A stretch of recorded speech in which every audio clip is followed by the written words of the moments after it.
Good morning, guys. Welcome to a new week, Monday morning video. Something to think about today, and today's topic is doing something versus doing nothing. We're going to use running as the example, and that's purely because of my own experience that I've suffered from, and I think a lot of my clients suffer from this, both with running and without running. Could be any type of training. So something versus nothing. For example, yesterday doing a training run, and my aim was to make sure I hit my 20-mile run. When you wake up, you perhaps don't fancy going, so you have to push yourself, and most of the time you push yourself, you get out there and you complete your training run, and that's great. Then what you've got kind of the middle part, and this is the point: doing something versus nothing. You're meant to do a 20-mile run, and the key is to not pre-frame it so much, or pre-frame it in your mind that you are, I've got to do this, I've got to do this, I've got to do this, I've got to do this, I've actually got to do this. Sunday comes and you don't do anything. Other things become in the way. That little run to the shops, that little bit of paperwork you got to do, that bit of paperwork that's going to take a few hours, but really wouldn't make any difference if you still trained or you didn't. But those things then come in as that becomes the main issue. So you don't go at all because you built it up, and all of a sudden, bang, I've got to do that. I've got to do 20 miles.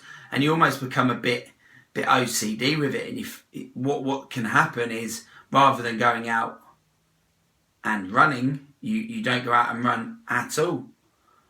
So you might have planned a 20-mile run. But you know what? If you went out and you did 9 miles, you still ran. And that's what I want you to think about. Okay, it's a little bit real for some of you. This video will be a little bit real for some of you, because I use real life examples. But what's better, not going for a run at all, or going for 9 miles, even though your aim was 20? What's better, to not go for a run, or to do at least 9 miles? In that example, is to do 9 miles because you've still ran. Okay, so let's go back even more. Something comes up, work takes over, whatever, kids, life. Something takes over and something gets put on you. Big pressure comes onto you from an external environment that you can't control, and you've got to do something a little bit different compared to where your training run was meant to be, or your training session was meant to be. What are your options? A, don't run. B, do something. Or C, complete your run as you'd pre-framed it and built it up all week. You possibly aren't going to do that one. You definitely don't want to do that one. So what does that leave you with? Doing something. Now, something could be 10 minutes. At least you ran, or at least you trained. So for me, there was that point, always happens after an event, whether that be like a triathlon or a running event. You don't fancy training for a while after, or you don't. Whereas the truth is, if you just kind of ticked over, you're used to doing like hours and hours of training, but if you just ticked over and did 20 minutes running, when you then got to step back into running regularly, you're still used to doing it regularly and it's become a lifestyle habit.